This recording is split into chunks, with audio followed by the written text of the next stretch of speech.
The classroom buzzed with the soft rustle of papers and the faint sound of pencils scratching against notebooks. I sat at my desk, glancing up occasionally at Mr. Thompson, my literature teacher. He was passionate about the subject, and his enthusiasm was contagious. I had always admired him, not just for his knowledge, but for the way he made literature come alive. As the weeks went by, I found myself increasingly drawn to him. It was confusing. I knew he was my teacher, but there was an undeniable chemistry that simmered beneath the surface. I tried to push those feelings away, reminding myself of the boundaries that existed between us. But the more I resisted, the stronger the pull became. One afternoon after class had ended, I approached him with a question about an upcoming assignment. As we discussed my ideas, I noticed the way his eyes lit up when I spoke about my passion for writing. There was something about our connection that felt special, and I could sense that he felt it too. "Can I show you something I've been working on?" I asked, my heart racing with excitement. He nodded, curious to see my work.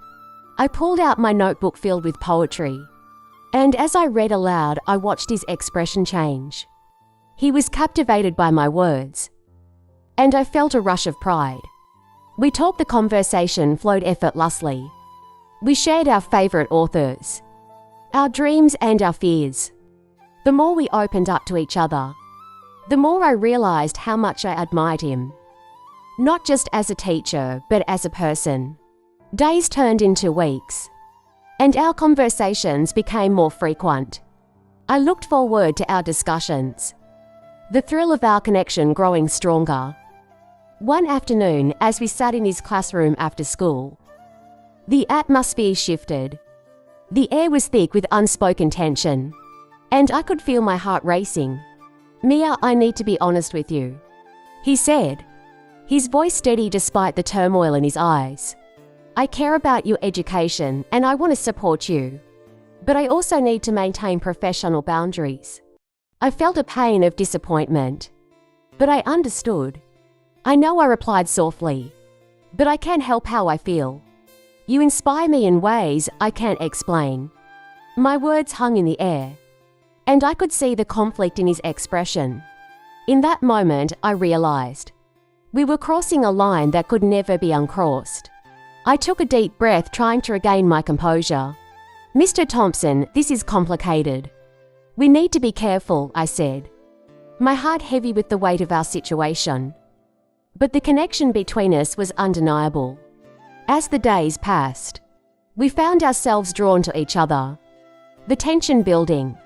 With each stolen glance and whispered conversation, I knew we were playing with fire, but the thrill of our connection was intoxicating. One evening, after a particularly intense discussion about a novel we were studying, I lingered in the classroom. The sun was setting, casting a warm glow through the windows. "Can I stay a little longer?" I asked, my voice barely above a whisper. He nodded, and I felt the air shift around us.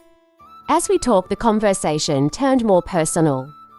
We shared our dreams and aspirations, and I felt a sense of vulnerability that I hadn't experienced before. The moment felt charged, and before I knew it, I leaned in closer, my heart pounding. In a moment of courage, I leaned in, and our lips met in a soft, tentative kiss.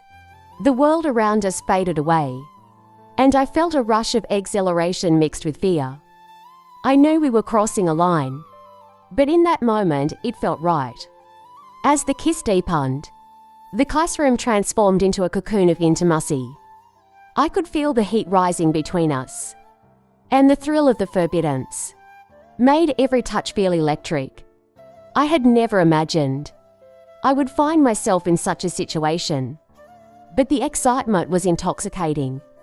Suddenly, the sound of the school bell echoed in the distance, reminding us of the reality we were stepping away from. I pulled back, breathless and filled with conflicting emotions. "What are we doing?" I asked, my voice trembling. Mr. Thompson looked at me, a mix of desire and concern in his eyes. Just enjoying the moment, he replied softly. But the moment was fleeting. I knew we had crossed a line that could never be uncrossed. We can't do this, I said, my heart racing. He nodded, understanding the gravity of our actions. I know, he replied, his voice heavy with regret. But it's hard to ignore what we feel. In that moment, I realized the weight of our choices. We were playing with fire, and I knew I had to make a decision. If this story resonated with you, please like, share, and subscribe to my channel. Your support means everything to me and helps us create a space where we can share, reflect, and grow together.